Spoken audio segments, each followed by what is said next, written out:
रामायण का प्रथम दिन का युद्ध बहुत ही महत्वपूर्ण था, क्योंकि यही निर्धारित कर सकेगा कि विजय अंत में किसकी होगी। रामायण के प्रथम दिन के युद्ध में श्री राम की सेना विजय की तरफ अग्रसर थी, क्योंकि पहले ही दिन रावण के कई मुख्य योद्धा वीर गति को प्राप्त हुए। आइए, रामायण के प्रथम दिन के युद्ध में क्या क्या हुआ, विस्तार से जानते हैं। रावण की सेना का एक महत्वपूर्ण योद्धा वज्रमुष्टि बड़ी निर्दयता से वानर सैनिकों को कुचलता हुआ रणभूमि में विचरण कर रहा था। उसे देखकर सुग्रीव उसके सामने आकर रोक लेता है और अपने साथ युद्ध करने के लिए ललकारता है।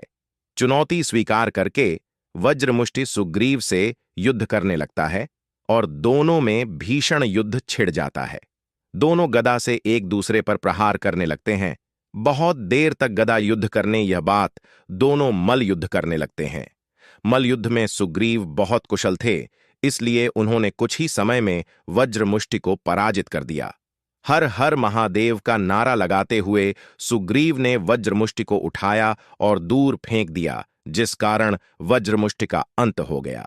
अरष्भ जामवंत श्री राम को सुग्रीव द्वारा वज्रमुष्टि के वध की सूचना देते हैं। रावण की सेना में एक और महाभट्ट योद्धा था, जिसका नाम दुर्मुख था। दुर्मुख पूर्णतया आसुरी शक्तियों से परिपूर्ण था और वह प्रथम दिन में रावण की सेना का सेनानायक भी था। अपनी आसुरी शक्तियों के दम पर वह साधारण वानर सैनिकों को मार रहा था, लेकिन बजरंगबली हनुमान उसे रोक लेते हैं। बोलते हैं कि सेनानायक तो वह, आज तुम्हारी मृत्यु मेरे हाथों से लिखी है। दुर्मुख भी हनुमान को देखते ही पहचान जाता है कि यह वही महाबली हनुमान है जिसने लंका को जलाकर भस्म कर दिया था। उन दोनों में भी भयंकर युद्ध छिड़ जाता है। दोनों कभी गदा से प्रहार करते तो कभी मल्ल युद्ध करने लगते हैं, काफी समय तक।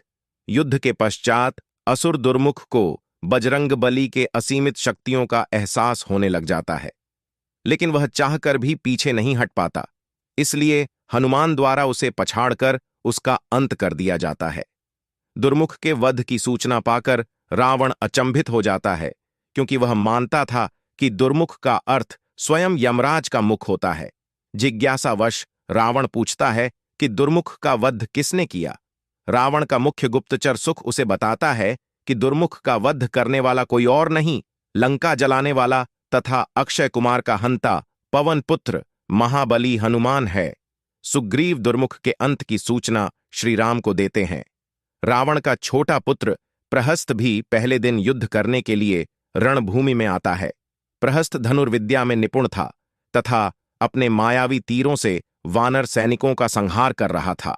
उसे देखकर लक्ष्मण जी को लगा कि शायद रावण खुद आ गया है, लेकिन विभीषण ने उनको बताया कि यह रावण नहीं, बल्कि रावण का पुत्र प्रहस्त है। ये बड़ा ही मायावी तथा विकट योद्धा है।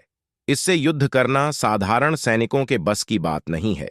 यह पूरी वानर सेना का अंत एक ही दिन में करने की क्षमता रखता है, इसलिए इससे रोकना अति आवश्यक है।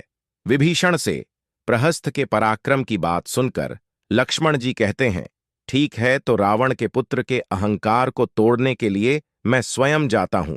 लक्ष्मण जाकर प्रहस्त को युद्ध के लिए ललकारते हैं। दोनों वीर कुमार में बाणों की जंग छिड़ जाती है। लक्ष्मण से युद्ध करते समय प्रहस्त ने एक मायावी बाण दूसरी तरफ वानर सैनिकों पर चला दिया, जिससे सैकड़ों वानर सैनिक मर गए। यह देखकर लक्ष्मण जी को रावण पुत्र प्रहस्त पर बहुत अधिक क्रोध आता है।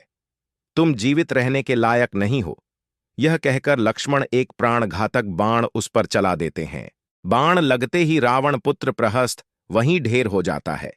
अपने पुत्र प्रहस्त की मृत्यु की खबर सुनकर रावण शौक स्तब्ध रह जाता है और क्रोधित होकर स्वयं युद्ध भूमि में जाकर अपने पुत्र के मृत्यु का बदला लेने की बात कहता है। लेकिन तभी मकराक्ष उन्हें रोक लेता है और कहता है कि महाराज, मुझे जाने दीजिए, क्योंकि राम सबसे पहले मेरा शत्रु है। राम ने मेरे पिता खर का पंचवटी में वध किया था, इसीलिए सबसे पहले मुझे अधिकार है कि मैं राम से युद्ध करके उसका मस्तक काटकर अपनी माता के लिए लाऊं। इसलिए महाराज रावण, मुझे आज्ञा दीजिए कि मैं रणभूमि में जाकर राम से युद्ध करके उसका मस्तक काटकर अपनी माता के चरणों में डाल दूं। तभी मेरे प्रतिशोध की अग्नि शांत होगी। यह जानकर रावण खर के पुत्र मकराक्ष को युद्ध में जाने की आज्ञा देता है। रावण से आज्ञा लेकर मकराक्ष युद्ध भूमि में आता है और श्री राम को ललकारने लगता है। उसकी ललकार सुनकर लक्ष्मण उसे रोक लेते हैं और बोलते हैं कि श्री राम से युद्ध करने से पहले तुम्हें मुझसे युद्ध करना पड़ेगा। पहले मुझसे युद्ध जीत लोगे तो श्री राम के भी दर्शन हो जाएंगे। तब मकराक्ष कहता है कि लक्ष्मण, मैं तुमसे नहीं बल्कि तुम्हारे भाई और मेरे पिता के हत्यारे राम से युद्ध करना चाहता हूं। मैंने अपनी माता को वचन दिया है कि मैं युद्ध में राम का सर काटकर उनको सौंप दूंगा तथा उसके खोपड़ी में जल भरकर अपने पिता का दर्पण करूंगा। तभी मेरे मृत पिता खर की आत्मा को शांति मिलेगी। उसके ऐसी बातें सुनकर लक्ष्मण, अंगद आदि उसका उपहास उड़ाने लगते हैं, लेकिन तभी श्री राम ने उन्हें रोक देते हैं, यह कहकर कि किसी के भी संकल्प का उपहास करना अच्छी बात नहीं है। तब श्री राम मकराक्ष से पूछते हैं कि तुम्हें मेरा मस्तक क्यों चाहिए और तुम कौन हो, अपना परिचय दो। तब मकराक्ष बताता है कि वह है राक्षस खर का पुत्र है, जिसकी हत्या श्री राम ने पंचवटी में की थी, और अपने पिता की मृत्यु का बदला लेने के लिए ही मैं तुमसे युद्ध करने आया हूं। श्री राम उसकी चुनौती को स्वीकार करते हैं और युद्ध करने लगते हैं।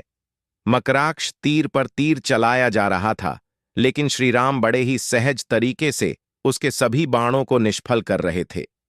फिर मकराक्ष अपनी मायावी आसुरी विद्या का प्रयोग करने लगता है, जिससे एक बार श्री राम भी प्रभावित हो जाते हैं, लेकिन विभीषण से जानने के बाद मैं उससे मुक्ति पा लेते हैं। अंत में श्री राम प्राणघातक बाण के द्वारा मकराक्ष का भी अंत कर देते हैं।